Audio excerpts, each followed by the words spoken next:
All right, so furnace filters. Somewhere in your house, you have an HVAC unit, and this is what heats and cools your house.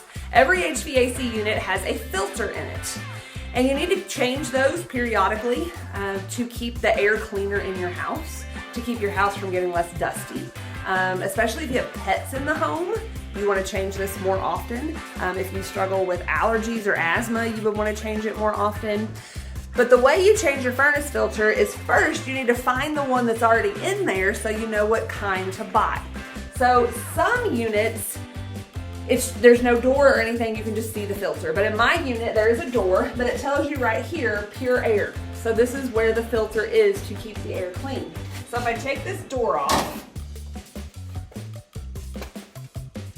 this is my furnace filter. And before you pull out your filter, you want to look and see which direction the airflow is going. So on the filter, it should tell you, so right now the arrow is pointing down, this is the way the air flows. And I need to make sure the new one that I put in, that arrow is also pointing down. So I'm gonna take out the old filter. And you can see this one's dirty, all right? It's got lots of dust and stuff on it from where the air's been circulating through. This is a brand new clean furnace filter. Do you see the difference? So I want the air in my house running through this clean one, not this dirty one. So I'm gonna take this one out and I'm gonna put the new one in. Now remember that arrow, I still wanna make sure it's pointing down for the airflow, and it tells you on your furnace filter what size they are. So mine is a 20 by 25 by 4. It's big and thick, and on these big thick ones, you really only need to change them about every 6 to 9 months. So I'm gonna go ahead and just put this right back in here with the arrow pointing down, and now I've changed my furnace filter. Most HVAC units take a thinner filter like this. This one's just 1 inch thick. If you do have a thinner filter like this one, you want to change it more like every 3 months.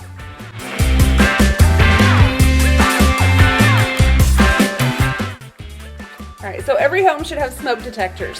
One of ours is located here in the hallway, and those should be tested. It varies. Some websites say every 6 months, some websites say every 1 month, but you just want to make sure you test them regularly to make sure that if something ever did happen, your smoke alarms are working. So to do that, there should be a button on the front. You hold it down and the alarm will go off.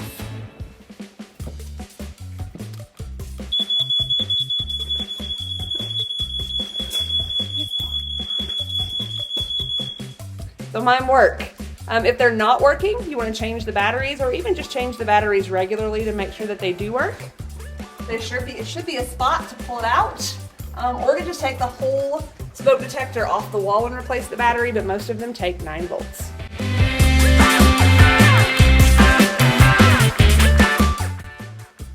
Let's talk toilets. Sometimes they get clogged, so what do we do about it? Hopefully you all have one of these and know what it is. This is a plunger. You need to know how to use this. Nobody else wants to plunge your toilet for you. So this is all about suction. When you put the plunger into the toilet, you gotta make sure that it gets down in there, and when you press down, that there's a seal, because suction's all about how it works. So that when you lift back up, there's a sucking motion that gets that toilet unclogged. If you just kind of do this number, that's not gonna do any good at all. If it's not working, if the plunger's not doing the job, you can always squirt a little bit of Dawn dish liquid into the toilet, let it sit for a while, and sometimes that will help.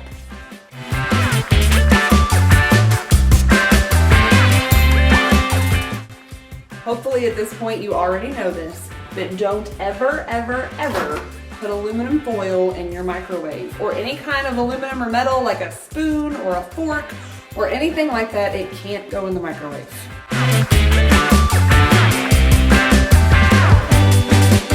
You also want to make sure you know where the fire extinguisher is in your house. In our kitchen, it is under the kitchen sink. So if you ever need the fire extinguisher, it actually tells you on the canister how to use it. It gives step-by-step instructions for what you need to do in case of a fire. Kitchen fires, especially grease fires, can get out of control really, really quickly. So it's important to know where this is in an emergency situation.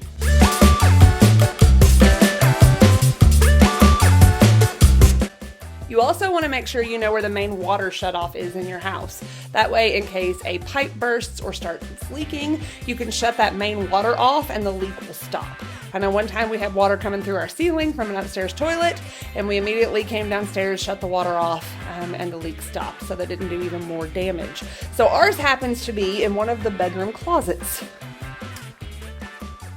So there is a small door inside the closet that opens up, and this is our main water shutoff. So if we ever need to shut off the water, we can just turn this lever and then the water shuts off.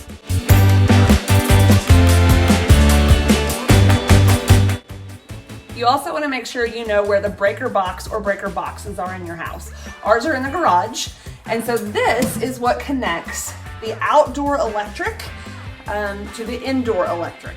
And this is not something you should ever mess with. Don't ever just start flipping these or messing with this at all unless you know a lot about electricity and how that works.